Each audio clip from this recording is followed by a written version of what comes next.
లూకాసు వార్త 13వ అధ్యాయము 6వ వచనం నుంచి 9వ వచనం వరకు మనం చదువుకుందాము. మంచిది. ప్రియమైన దేవుని సంగమా, చదివిన వాక్య భాగమును మనము కొన్ని నిమిషాలు ధ్యానం చేద్దాము. ఈ సంవత్సరాంతంలో మనం ఉన్నాము. ఈ యొక్క సంవత్సరంలో దేవుడు మనకు ఏ భాగ్యాలు ఇచ్చాడు, మన బాధ్యతలు ఎలా ఉన్నాయి అని మనము ఆలోచన చేస్తూ ఉన్నప్పుడు దేవుడు మనకు చాలా భాగ్యాలు ఇచ్చాడు. అలాగనే మనకు కూడా చాలా బాధ్యతలు ఉన్నాయి. ఆ భాగ్యాలు మనము అనుభవిస్తూ ఉన్నాము. బాధ్యతలు నెరవేర్చామో లేదో అవి మీకు మాత్రమే తెలుసు, దేవునికి మాత్రమే తెలుసు. ఎంతవరకు ఆ యొక్క బాధ్యతలు మీరు నిర్వర్తించారో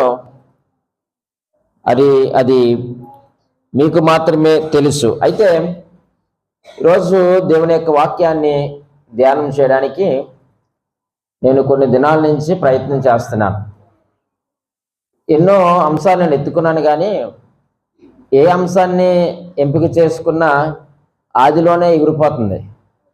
ఎంత ప్రార్థన చేసినా, ఎన్ని అంశాలు పెట్టినా, ఎన్ని టైటిల్స్ పెట్టినా అన్నీ కూడా ఏదో అంటున్నారు, ఇప్పుడు అసౌండ్ రైడ్ ఎక్కేస్తున్నాయి. ఏంటి ప్రభు అని ప్రార్థన చేస్తే అప్పుడు దేవుడు ఒక అంశాన్ని నాకు అందించాడు. ఏమిటంటే మారు మనసు. ఇప్పుడేంటి ప్రభు మారు మనసు? ఇప్పుడే బాప్తీసం ఉంటప్పుడు కదా మారు మనసులు. మాకు ఏదో అప్పుడప్పుడు మాకు మారు మనసు, 31 మారు మనసు ఏంటి ప్రభు అని ప్రార్థన చేశాను.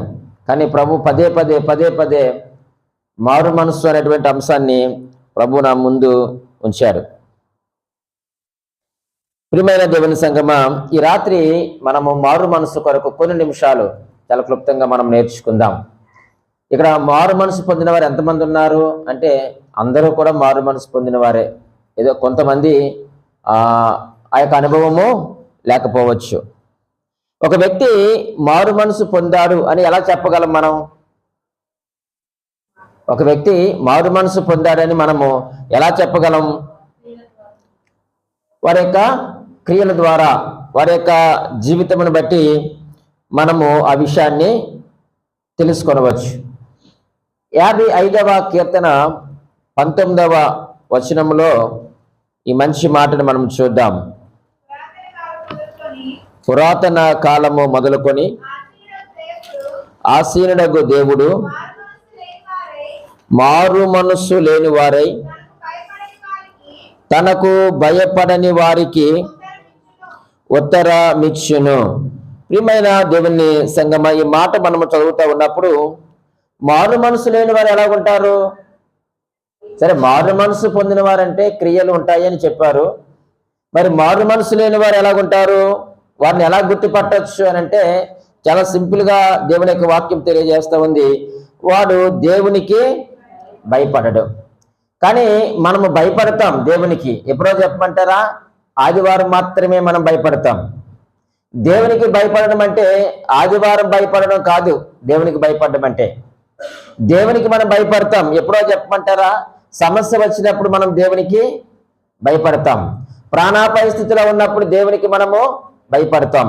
ఏదో అవసరత వచ్చినప్పుడు, నువ్వు చస్తానంటేనో, లేకపోతే రోగం వస్తేనో, హాస్పిటల్కి వెళ్తే డాక్టర్ గారు నీకు స్టంట్ వేయాలంటేనో, ఇలా ఏదైనా ఒక భయంకరమైన వార్త చెప్పినప్పుడు మనకి ఏమొస్తుంది చెప్పండి? అప్పుడు మనకు దేవుని మీద భయం వస్తుంది. కానీ దేవుని యొక్క వాక్యం ఏం తెలియజేస్తూ ఉందంటే ఆదివారం ఒక్కరోజే భయపడమని దేవుడు చెప్పలేదు. 365 రోజులు కూడా నువ్వు దేవునికి ఏం చేయాలి? భయపడాలి. 19వ కీర్తన 9వ వచనాన్ని కూడా మనం చూద్దాం. చూడండి. యెహోవా యందైన భయం ఎటువంటిదటండి? అది పవిత్రమైనది. చూడండి, అందుకనే నేను మొదటే చెప్పాను, ఆదివారం ఉండేది కాదు దేవుని యందు భయం అంటే. ఎప్పుడు ఉండాలి దేవుని యందు భయము? మీరు చదివిన వాక్యంలోనే చాలా స్పష్టమైన మాటను తెలియజేశారు దేవుడు. ఎప్పుడు ఉండాలంటే భయము? యెహోవా ఉపదేశము, యెహోవా యందైన భయము పవిత్రమైనది, అది నిత్యము నిలుచును.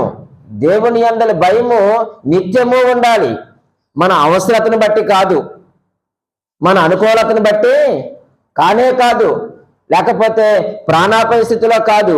దేవుని యందలి భయము అది నిత్యము నిలుచును అనేటువంటి మాటను దేవుడు మనకు తెలియజేస్తున్నాడు.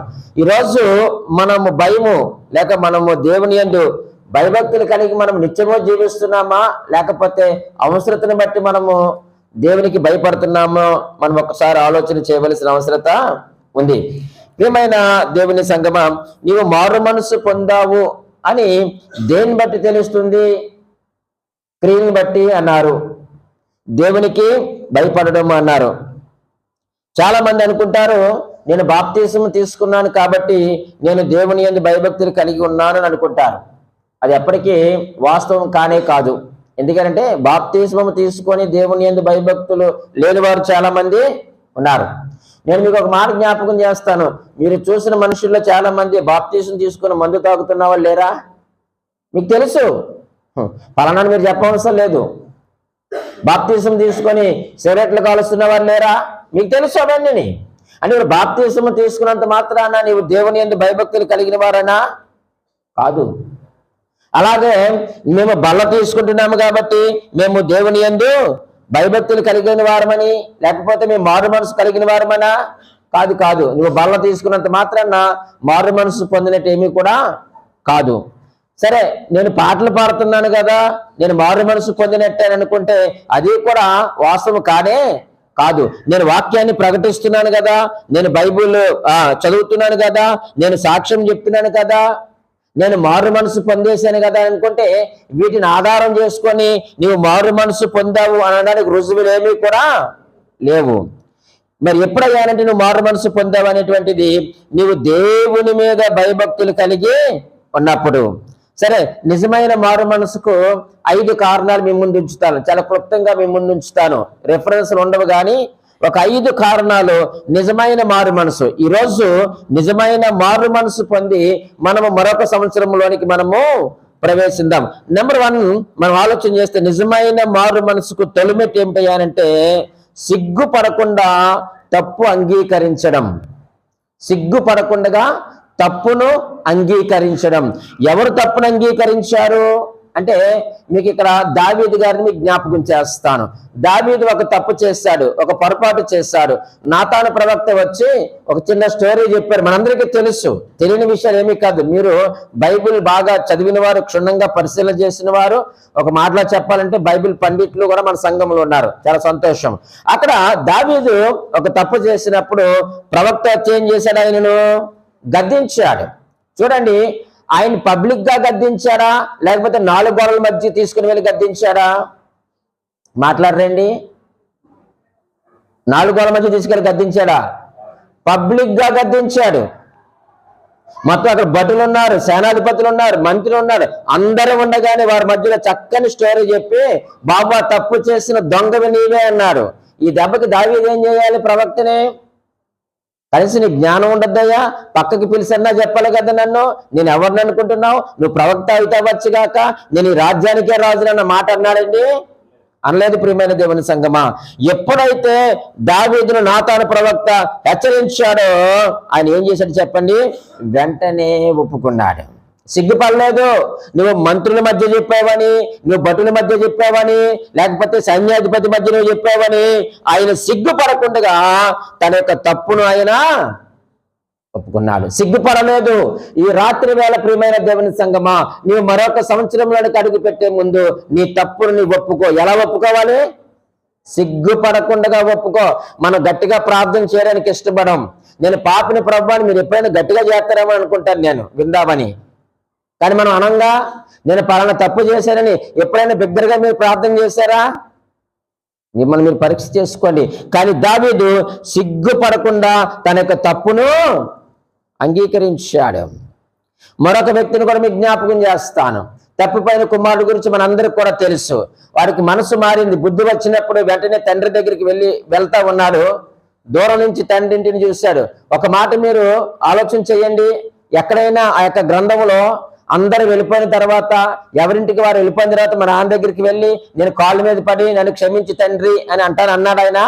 లేదు లేదు. అందరూ ఉండగానే, పనివారు ఉండగానే, అందరూ ఉండగానే వెళ్ళి ఏం చేశాడు?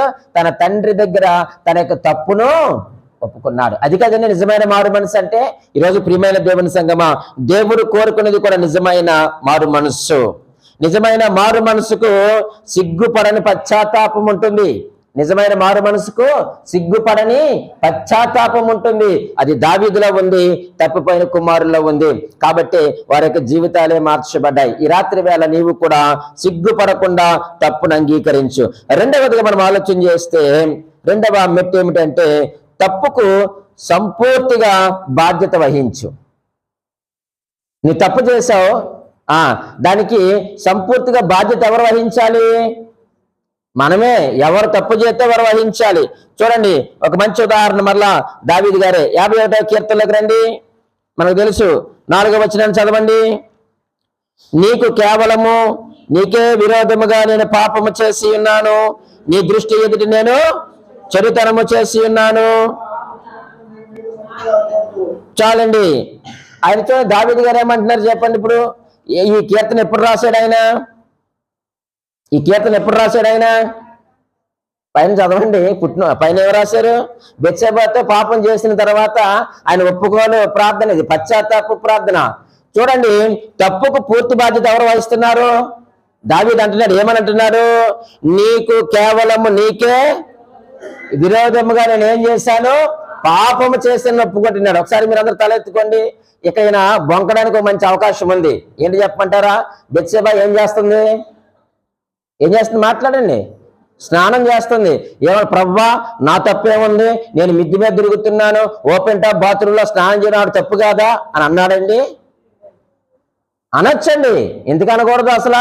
అంతే కదా అక్కడ జరిగింది. ఆమె స్నానం చేస్తా ఉన్నప్పుడు ఈయన చూశాడు. ఈయన అనొచ్చు, ప్రభువా నేను పైన తిరుగుతున్నాను, కానీ ఆమె ఓపెన్ టాప్ లో స్నానం చేస్తుంది, నా తప్పు ఎంత ఉందో ఆవిడ తప్పు అంతే ఉందని అనొచ్చు. కానీ దావీదు గారు అలాగన్నారండి? లేదు లేదు లేదు లేదు లేదండి. నీకే కేవలము నీకే విరోధముగా నేను పాపము చేసి ఉన్నానని ప్రియమైన దేవుని సంగమా, డొంక తిరుగుడు లేకుండా దేవుని దగ్గర తప్పొప్పుకొని పూర్తిగా బాధ్యత వహించాడు. ఈరోజు నీవు కూడా నీవు చేసిన తప్పులకు పూర్తిగా బాధ్యత వహించు. మూడో విషయాన్ని ఆలోచన చేద్దాం. సాత్వికముతో క్షమాపణ కోరడం. మూడో మెట్టు ఏంటి చెప్పండి? సాత్వికముతో క్షమాపణ కోరడం. ఎవరైనా ఒకవేళ ఏదైనా పొరపాటు జరిగినప్పుడు క్షమించు అని అడగమంటే ఎలా కడతారు చెప్పమంటారా? వస్తాడు, సారీ అండి ఏమనుకోకండి, క్షమించారు కదా, క్షమించారా, క్షమించే చెప్పండి వెళ్ళిపోతాను నేను అంటాడు. ఇదా సాత్వికముతో క్షమించడం అంటే? ప్రభుని యేసుక్రీస్తు వారు క్షమించారు సాత్వికంతో. ఇంకా అంతకంటే ఉదాహరణ మనము చెప్పలేము. ఆయన ఎంతో హింసించి బాధించి కొట్టినా సరే ప్రియమైన వాళ్ళరా ఆయన ఏం చేశాడు? సాత్వికముతో అందరినీ క్షమించినటువంటి దేవుడు. ఆయన్ని మనం మాదిరిగా పెట్టుకొని ఈ రాత్రి వేళ సాత్వికముతో క్షమాపణ కోరుకుందాం. నాలుగో మెట్టు ఏమిటంటే సత్వరమే ప్రవర్తన మార్చుకోవాలి, లేక వెంటనే ఏం చేయాలి? ప్రవర్తన మార్చుకోవాలి. పై 3 ఇక్కడ వరకు చాలా అద్భుతంగా ఉంటాయండి మన జీవితంలో మెట్లు. మొదటి మెట్టు ఏంటి? సిగ్గుపడకుండా తప్పు అంగీకరించడం, తప్పుకు పూర్తిగా బాధ్యత వహించడము, సాత్వికముతో క్షమాపణ కోరడం. కానీ 4వ మెట్టు చాలా కష్టమైనది. ఏంటంటే సత్వరమే ప్రవర్తన మార్చుకోవడం. చాలా కష్టమైపోతుంది. ఒప్పుకుంటున్నాం కానీ ఏం చేస్తలేదు, మనం మార్చుకోలేకపోతున్నాం, పశ్చాత్తాపడుతున్నాం. కానీ అందుకనే మనకు తెలుసు సామెతల గ్రంథం చూడండి 28వ అధ్యాయము 13వ వచనం. అతిక్రమములో దాచిపెట్టివాడు ఒప్పుకొని ఏం చేయాలట? విడిచిపెట్టాలి. ఇక్కడ అదే మాట, సత్వరమే ప్రవర్తన మార్చుకోవాలి. నువ్వు ఒప్పుకొని వాటిని ఏం చేయాలి? విడిచిపెట్టాలి. మనం ఒప్పుకునే వరకు బాగానే ఉంది, కానీ మనం ఏం చేయట్లేదు? విడిచిపెట్టడం లేదు. నువ్వు విడిచిపెట్టకపోతే నువ్వు మారు మనసు పొందిన వారు కానీ కాదు. మనందరికీ తెలుసు సమరయ స్త్రీ గురించి కదండి. చూడండి, ఆ యొక్క సమరయ స్త్రీ ఎక్కడుంది? బావి దగ్గర ఉంది. బావి దగ్గర ఉన్నప్పుడు ఎవరు వచ్చారు? యేసుక్రీస్తు వారు వచ్చారు, మాట్లాడారు. ఆమె హృదయం తెరవబడింది, సిగ్గుపడకుండా తప్పు అంగీకరించింది, ఆ తప్పుకు పూర్తి బాధ్యత వహించింది, సాత్వికంతో క్షమాపణ అడిగింది. ఆమె సత్వరం ఏం చేసింది చెప్పండి? తన ప్రవర్తన మార్చుకుంది. బావి దగ్గర నుంచి బావగారి దగ్గరికి వెళ్ళలేదు కదండి. బావి దగ్గర నుంచి ఎక్కడికి వెళ్ళలేదు. ఇంట్లో ఎవరున్నారు? బావగారు ఉన్నారు కదా, బావగారి దగ్గరికి వెళ్ళిందా? లేదు. బావి దగ్గర నుంచి డైరెక్ట్ గా ఊరిలోనికి వెళ్ళింది. ఆ కొండను విడిచిపెట్టింది. కాబట్టి ప్రియమైన దేవుని సంగమా, ఈ సంవత్సరాంతంలో నీవు కూడా సత్వరమే ఏం చేయాలి చెప్పండి? ప్రవర్తన మార్చుకోవాలి. మన ప్రవర్తన మార్చుకోవడం లేదు. ఒప్పుకుంటున్నాం, పశ్చాత్తాపడుతున్నాం, బాధ్యత వహిస్తున్నాము, కానీ మార్పు అనేటువంటిది మన యొక్క జీవితంలో ఉండడం లేదు. కాబట్టి తప్పకుండా దాన్ని మనం ఏం చేయాలంటే మార్చుకోవలసిన అవసరత ఉంది. ఐదవదిగా మనం ఆలోచన చేస్తే ప్రియమైన దేవుని సంగమా, పోగొట్టుకున్న నమ్మకాన్ని తిరిగి సంపాదించుకోవాలి. నువ్వు ఎక్కడైతే నమ్మకాన్ని పోగొట్టుకున్నావో ఆ యొక్క నమ్మకాన్ని తిరిగి ఏం చేయాలి? మనము 99 మంచి పనులు చేసి ఒక చిన్న తప్పు చేస్తే ఈ 99 పనులు ఏమైపోతాయి? కాలగమనంలో కలిసిపోతాయి. ఆ ఒక్క తప్పే మనం మిగిలిపోతాం. ఇక్కడ ఏమి తెలియజేస్తుంది? నువ్వేదైతే పోగొట్టుకున్నావో ఆ యొక్క నమ్మకాన్ని తిరిగి నీవు సంపాదించుకో. ఇక్కడ మీకు ఒక చిన్న ప్రశ్న వేస్తాను. మీకు ఒక 2 పేపర్లు ఇస్తాను. మీలో ఉన్న తప్పులు రాయండి, మీ పక్క వాళ్ళ దగ్గర ఉన్న తప్పులు రాయండి అంటే ఏ పేపర్ నిండిపోద్ది ముందు చెప్పండి. ఇప్పుడు దానియాలకి 2 పేపర్లు ఇచ్చాను. అన్నాను, బాబు నీలో ఉన్న తప్పులు రాసుకో అన్నాను, నాలో ఉన్న తప్పులు రాయన్నాను. ఇప్పుడు దానియాల దగ్గర 2 పేపర్లు ఏ పేపర్ త్వరగా నిండిపోద్ది? నా గురించి రాయమన్న పేపరు. ఈరోజు ఎవరైనా సరే, కానీ దేవుని వాక్యం ఏం తెలియజేస్తా ఉంది ప్రియమైన వాళ్ళంటే, కొరింథీయులకు రాసిన మొదటి పత్రిక మనకి తెలుసు, 11వ అధ్యాయము 31వ వచనాన్ని చదువుకుందామా? 11:31. చూడండి, అయితే మనలను మనమే విమర్శించుకుని ఎడల తీర్పు పొందకపోదుము. కానీ ఈరోజు మనం ఎదుటి వారిని విమర్శిస్తున్నాము, కానీ మనల్ని మనమే విమర్శించుకోలేకపోతున్నాం. మనకు మనమే విమర్శించుకుంటే మనం ఏం పొందకుండా ఉంటామట? తీర్పు పొందకపోదుము అంటున్నాడు. నీవు తీర్పులోనికి వెళ్లకుండా ఉండాలి అంటే మనల్ని మనమే విమర్శ చేసుకోవాలి. కానీ మనం అదేటో గాని మన దగ్గర ఉన్న తప్పులన్నీ కప్పు పెడతాము, ఎదుటి వారి తప్పులన్నీ కూడా మనం ఏం చేస్తూ ఉంటాము? ఎత్తి చూపిస్తూ ఉంటాము. సోక్రటీస్ గురించి ఎంతమందికి తెలుసు? సోక్రటీస్, నాకు కూడా పుస్తక పరిచయం కానీ ముఖ పరిచయం లేదు. అని ఒక మంచి మాట చెప్పాడు సోక్రటీస్ గారు. ఏమిటంటే, స్వపరీక్ష లేనివాడు బ్రతకడానికి అనర్హుడు అన్నాడు. అంతేనండి టీచర్ గారండి? స్వపరీక్ష లేనివాడు, తను తాను పరీక్షించుకోలేని వాడు ఈ భూమి మీద బ్రతకడానికి వాడు ఎటువంటి వాడట? అనర్హుడు అన్నాడు. కాబట్టి ఈరోజు ఈ రాత్రి వేళ మనమందరం స్వపరీక్ష చేసుకుందాం. పక్కల తప్పులొద్దు, నీ భర్త తప్పులు ఎత్తొద్దు, నీ భార్య తప్పులు చూపించుకు, నీ పిల్లలు కూడా పక్కన పెట్టే, నీవేంటో నీకు నీవుగా ప్రభు దగ్గర మోకరించి నీవు సిగ్గుపడకుండా తప్పు అంగీకరించు, తప్పుకు పూర్తిగా బాధ్యత వహించు, సాత్వికంతో క్షమాపణ అడుగు, సత్వరం ఏం చేయాలి? ప్రవర్తన మార్చుకో. పోగొట్టుకున్న నమ్మకాన్ని తిరిగి నువ్వు దేవుని దగ్గర నుంచే సంపాదించుకో. అలా సంపాదించుకోవాలంటే ఖచ్చితంగా పౌలు గారు కొరింథీ సంఘానికి రాస్తున్నాడు, మిమ్మల్ని మీరే ఏం చేయాలా? స్వపరీక్ష చేసుకోండి, పరీక్షించుకోండి. మీరు పక్క వాళ్ళొద్దు, ఎవరిని పరీక్షించొద్దు, కానీ మిమ్మల్ని మీరే పరీక్షించుకోండి. సోక్రటీస్ కూడా అదే మాట అంటున్నాడు, స్వపరీక్ష లేనివాడు బ్రతకడానికి అనర్హుడు. నమ్మిన వారు మారు మనసు పొందితే ఎలా ఉంటుందంటే, చూడండి ప్రియమైన వాళ్ళరా, నమ్మిన వారు మారు మనసు పొందితే ఎలా ఉంటుందంటే, అపోస్తలుల కార్యములు 26వ అధ్యాయము 20వ వచనాన్ని చదవండి. మొదట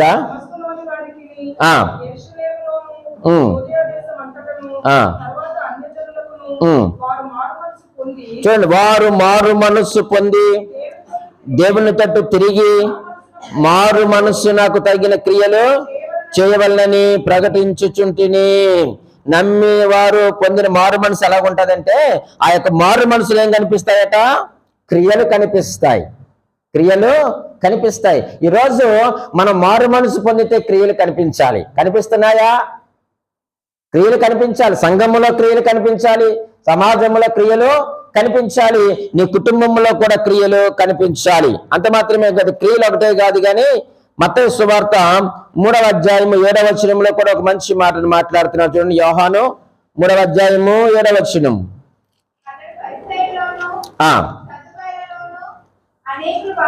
చివరిలో మారు మనసుకు తగిన ఫలము ఫలించండి. అంటే నమ్మిన వారు పొందిన మారు మనసు ఎలాగుంటుంది అంటే అది క్రియలతో ఉంటుంది. రెండవదిగా ఎలా ఉంటుంది చెప్పండి, అది ఫలములతో నింపబడి ఉంటుంది. ఈ రోజున మారు మనసు పొందితే క్రియలు ఉండాలి, ఫలములు కూడా ఉండాలి. ఆ క్రియలు ఫలము లేకపోతే ప్రియమైన దేవుని సంగమా మనము మారు మనసు పొందాము అని చెప్పుకోవడానికి కూడా మనము పనికిరాని వారం అయిపోతున్నాం. కాబట్టి నిజమైన మారు మనసు గురించి మనం విన్నాం. అంత మాత్రమే కాదు ప్రియమైన దేవుని సంగమా, మారు మనసుకు తగిన ఫలము క్రియలు ఎందుకు ప్రాముఖ్యము, ఎందుకు ఆ ఫలము క్రియలు ఎందుకు ప్రాముఖ్యము మారు మనసుకి అని అంటే చాలా క్లుప్తమైన విషయాలు మీ ముందు ఉంచుతాను. ఎందుకు ప్రాముఖ్యము, ఎందుకు ఫలించాలి, ఎందుకు క్రియలు కనిపించాలి అని అంటే చూడండి. లూకా సువార్త 15వ అధ్యాయము 7వ వచనాన్ని 10వ వచనాన్ని చూద్దాం. అటువలే మారు మనస్సు అక్కరలేని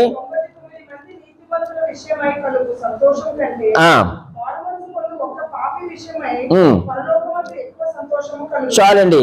మారు మనసుకు తగిన ఫలము క్రియలు ఎందుకు ప్రాముఖ్యం అంటే మారు మనసు పొందకుండా పరలోకాన్ని నువ్వు సంతోష పెట్టలేవు. ఇక్కడ ఏమని అదే మాటను తెలియజేస్తూ మారు మనసు పొందు ఒక్క పాపి విషయమై పరలోకమందు ఎక్కువ సంతోషము కలుగును. పరలోకంలో సంతోషం ఉండాలి అంటే మనం ఏం చేయాలి చెప్పండి, భూమి మీద మారు మనసు పొందాలి. మారు మనసు పొందకుండా పరలోకాన్ని మనం సంతోష పెట్టలేము. కేవలం పరలోకంలో సంతోషం ఎలా కలుగుతుందంటే భూమి మీద మన యొక్క మారు మనసును బట్టి. మరొక మాట మీకు జ్ఞాపకం చేస్తాను. మరలా ఇందాక మనం చదివాం లూకా సువార్త 13వ అధ్యాయము 13వ అధ్యాయము 3వ వచనంలో ఎలాగూ రాయబడి ఉంది. ఓకే, మీరు మారు మనసు పొందని ఎడల మీరందరూ అలాగే నశింతురు. అంటే మారు మనసు పొందకపోతే మీరు నాశనం అయిపోతారని దేవుడు చాలా స్పష్టంగా మాట్లాడుతున్నాడు. ఇవి నా మాటలేమి కాదండి. పై వచనములు ఏమైందంటే పిలాతు గలిలయులైన కొందరి రక్తము వారి బలులతో కలిపి ఏం చేస్తున్నట్ట అర్పిస్తా ఉన్నాడు. అప్పుడు శిష్యులు చెప్పారు, అయ్యా ఇదిగో ప్రభువా ఇదిగో ఇలా చేస్తున్నాడు పిలాతు, నువ్వు ఈదురువే కదా అడగంటే వారు సచ్చిన వారు కూడా నీకు ఎందుకురా బాబు, బతుకున్నా నువ్వేం పొందు, మారు మనసు పొందు, మారకపోతే నువ్వేమైపోతావు, నువ్వు కూడా అలాగే నశించిపోతారు. నశించిపోయిన వారి కొరకు మీరు వదిలేండి, బ్రతికున్న మీరు మారు మనసు పొందండి అని యేసుక్రీస్తు వారు మాట్లాడుతూ ఉన్నారు. అంటే నువ్వు మారు మనసు ఎందుకు పొందాలి, మారు మనసుకు తగిన ఫలములు క్రియలు ఎందుకు ప్రాముఖ్యం అంటే ప్రియమైన దేవుని సంగమా నువ్వు పరలోకాన్ని సంతోష పెడతావు. రెండవదిగా నువ్వు మారు మనసు పొందితే నువ్వు నాశనం నుంచి తప్పించుకుంటావు. మూడవదిగా మనం ఆలోచన చేస్తే కొరింథీయులకు రాసిన 2వ పత్రిక 7వ అధ్యాయము 9వ వచనంలో ఎలా రాయబడి ఉంది.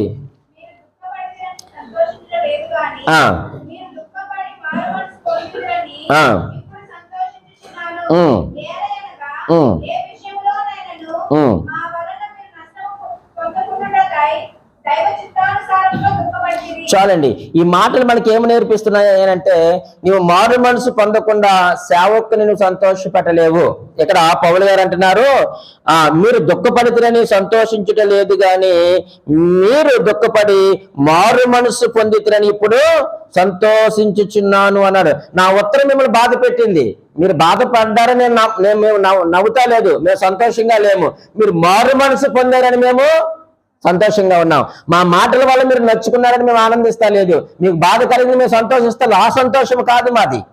నేను రాసిన ఉత్తరం వల్ల నా మాటల వల్ల మీరు మారు మనసు పొందారు. చూశారు, బాధపడినప్పటికీ మీరు ఏం పొందారు, మారు మనసు పొందారు కదా. ఆ మారు మనసును బట్టి మేము సంతోషిస్తున్నాము అంటున్నాడు పౌలు గారు. అంటే నీవు మారు మనసు పొందకపోతే నీ సేవకునికి ఏముండదు చెప్పండి, సంతోషం ఉండదు.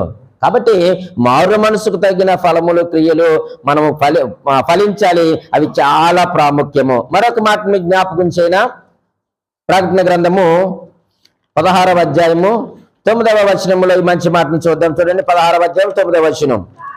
కాగా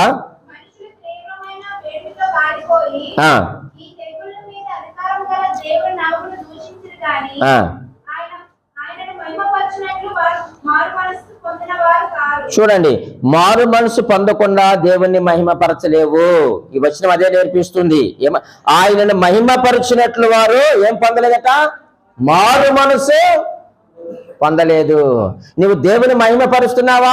నువ్వు మహిమపరిస్తే, దేవునికి మహిమ ఇస్తే నువ్వు మారు మనసు పొందినట్లే. నువ్వు సేవకుడు సంతోష పెడితే నువ్వు మారు మనసు పొందినట్లే.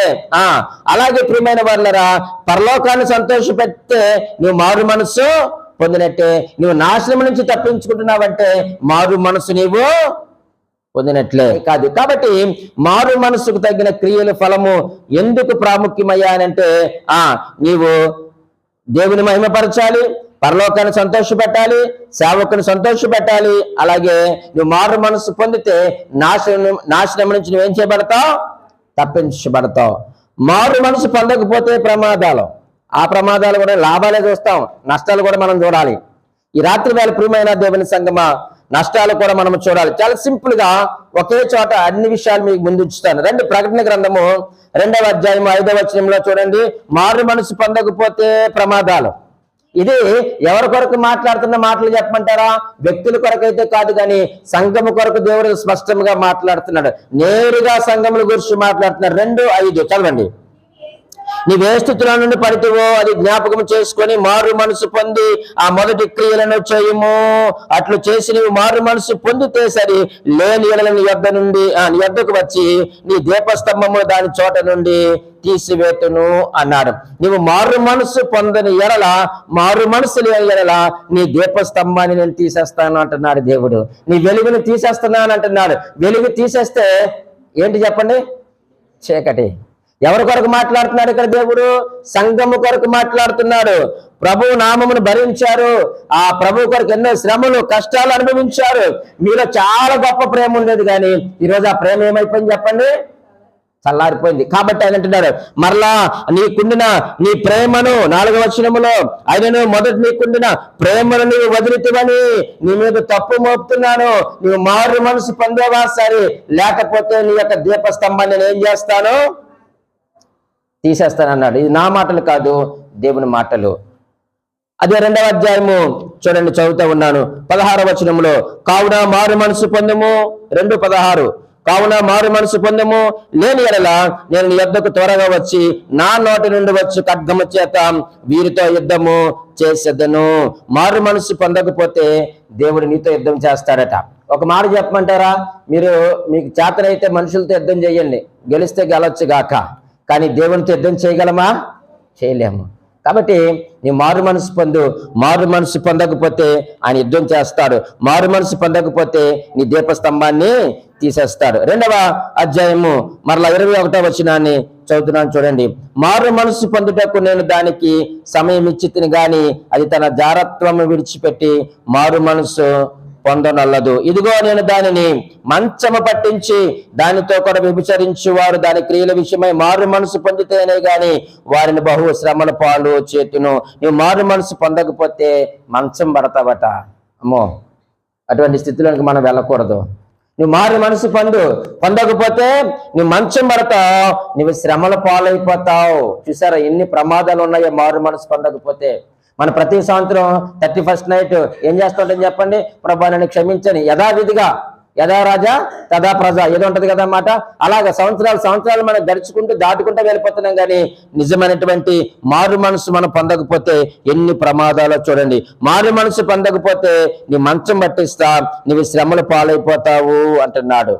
4వదిగా మనం ఆలోచన చేస్తే ప్రకటన గ్రంథము 3వ అధ్యాయము 3వ వచనములు అంటున్నాడు చూడండి. నీవు ఎలాగ ఉపదేశము పొందుతావో ఎలాగ వింటావో జ్ఞాపకం చేసుకొని దాన్ని గైకొనొచ్చు మారు మనస్సు ఏం చేయాలట? పొందుము.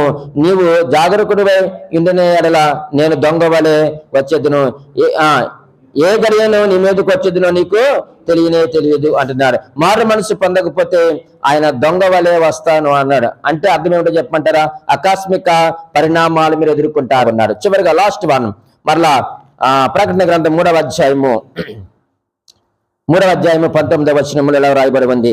నేను ప్రేమించి వారిని అందరినీ గద్దించి శిక్షించుచున్నాను. 3:19. గనుక నీవు ఆసక్తి కలిగి మారు మనసు పొందుము. ఇదిగో నేను తలుపు వద్ద నిలుచుండి తట్టుచున్నాను. ఎవరైనా నా స్వరము విని తలుపు తీసిన ఎడల నేను అతని ఎద్దుకు వచ్చి అతనితో నేనును నాతో కూడా అతడును భోజనము చేయుదుము. మారు మనసు పొందకపోతే ఆయనతో సహవాసం కోల్పోతాం. అంతే, చాలా సింపుల్ గా చెప్పాడు ఆయన. నువ్వు ఆసక్తి కలిగి మారు మనసు పొందు. మారు మనసు పొందితే ఇదిగో నేను హృదయమైన తలుపు దగ్గర ఉన్నాను, నేను తడతాను, నువ్వు నాతో నేను నీతో కలిసి సహవాసం చేస్తాం. ఒకవేళ మారు మనసు లేదా, నీతో నాకు కటిఫ్. చిన్నప్పుడు చూడండి పిల్లలు జట్ పీస్ అని ఎలాగనివారు, చూడండి టీచర్గా చెప్తున్నారు ఎలాగనివారు, లాగా జట్ పీస్. ఇప్పుడు దేవుడు కూడా ఏమన్నాడంటే మన ఇద్దరికి జట్ పీస్. ఇప్పుడు మారు మనసు పొందకపోతే. ఈ రాత్రి ప్రియమైన దేవుని సంగమా, కుటుంబమా, సహోదరి సహోదరుడా, మరి మారు మనసు పొందకపోతే ఆయన సహవాసాన్ని కోల్పోతావు అన్న విషయాన్ని నువ్వు జ్ఞాపకం చేసుకుంటావా?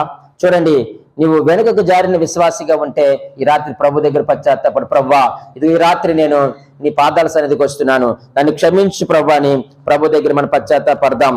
దేవుడి మాటలు దీవించి ఆశీర్వదించును గాక.